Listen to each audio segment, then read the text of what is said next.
আসসালামু আলাইকুম রহমতুল্লাহি ওয়া এই কোরবানির দিনে যে আনন্দ, টুকরো টুকরো মাংস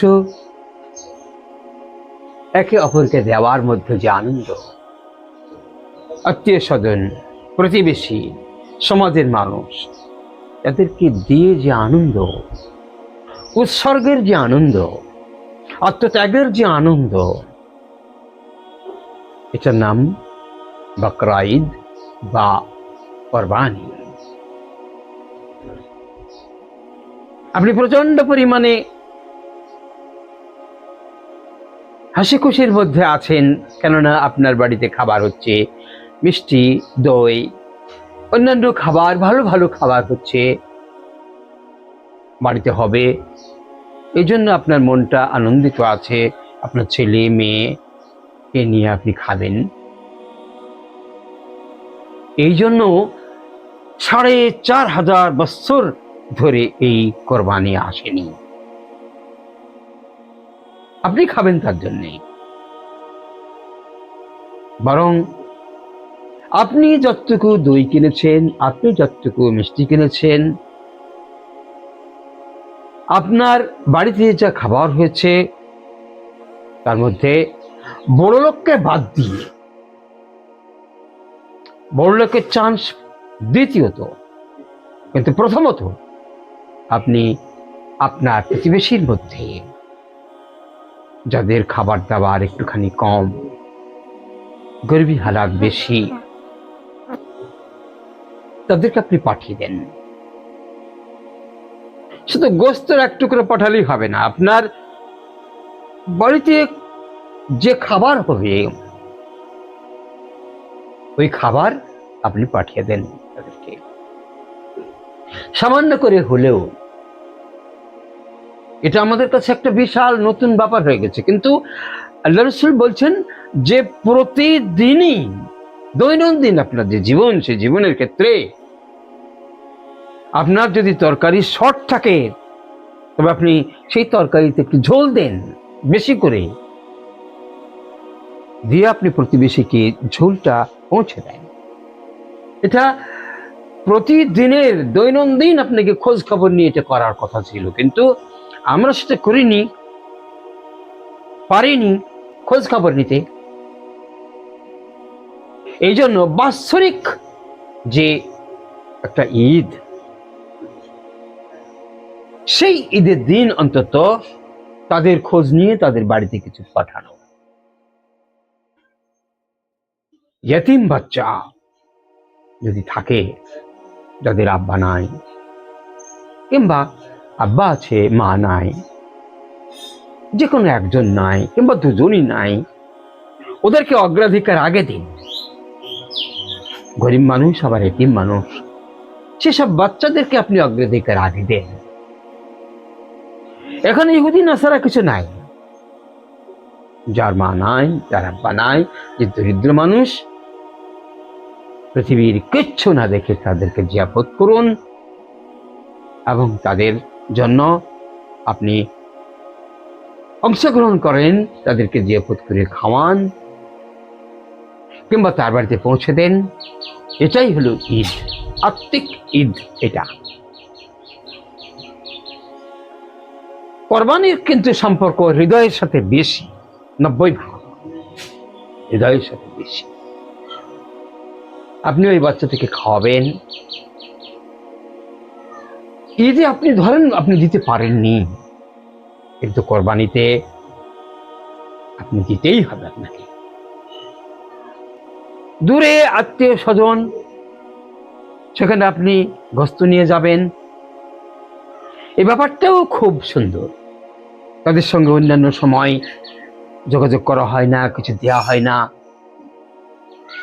আত্মীয়কে ছোট্ট এক টুকরা মাংস হোক না কেন, গোশত হোক না কেন, সেটাই আত্মীয়ের বাড়িতে পৌঁছে দেওয়া, তার মধ্যে একটা আত্মিক আনন্দ আছে। কিন্তু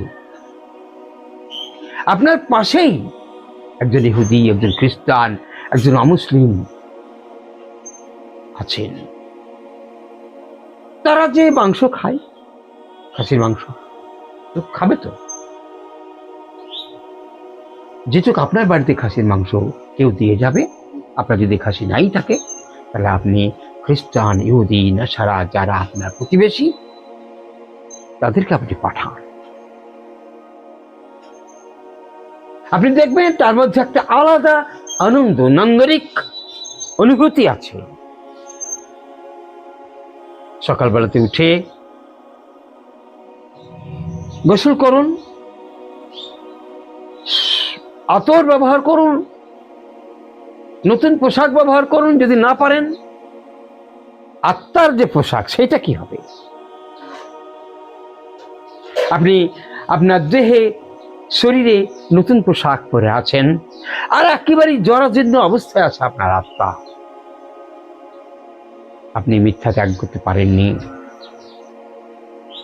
আপনি টাকা লাগান ত্যাগ করতে পারেননি, আপনি পণ ত্যাগ করতে পারেননি, আপনি পিতা মাতার সাথে এহসান ব্যবহার না করে জুলুম, অত্যাচার যে করছেন আপনি, এটাও আপনি ত্যাগ করতে পারেননি। আপনার আত্মা তো রুগ্ন হয়ে আছে।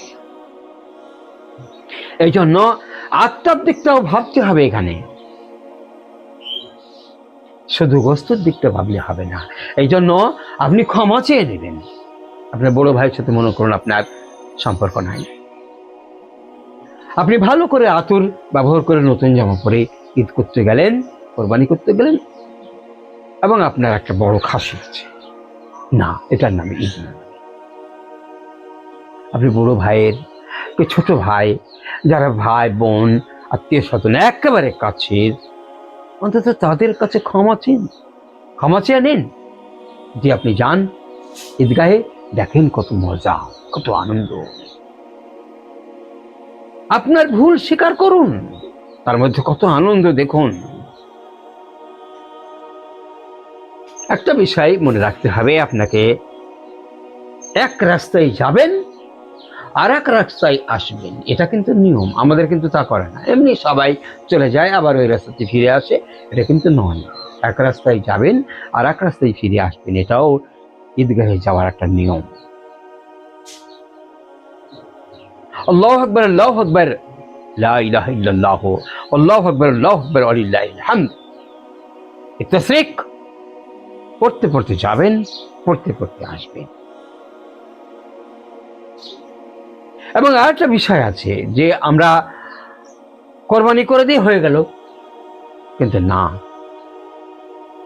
আপনাকে ভাবতে হবে বিষয়টা নিয়ে, যে একেবারে 9 তারিখ থেকে, অর্থাৎ আজকের যে ডেট, সে ডেট থেকে জিলহজ মাসের 9 তারিখ থেকে 13 তারিখ পর্যন্ত প্রত্যেক ফরজ নামাজের পরে আপনাকে অন্তত 3 বার, যদি না পারেন একবারও, তাসবিহ কিন্তু বলতে হবে।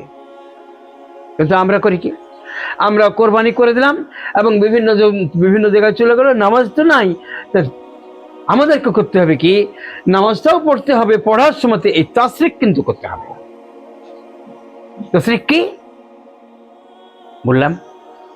সুবহানাল্লাহি ওয়া বিহামদিহি। এই যে মানসিকতা আপনার মধ্যে তৈরি হবে। আরো একটা ব্যাপার আছে,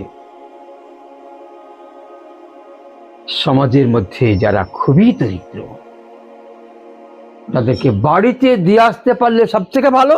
না হলে আপনি গোস্ত করার পরে যে আপনার গোস্ত হলো, সেই গোস্ততে প্রথম আপনার মা, আপনার আব্বা যদি না থাকে, তাহলে ভাই বোন যদি না থাকে, কিংবা থাকে, তাদেরকে একটুখানি পাঠান, একসঙ্গে বসুন। সমাজের মধ্যে সব থেকে দরিদ্র মানুষ, তাকে এই রান্নাগ্রস্তও পাঠান, কিংবা তাকে জিয়াফত করুন। আনন্দ, এটা আত্মার একটা পোশাক।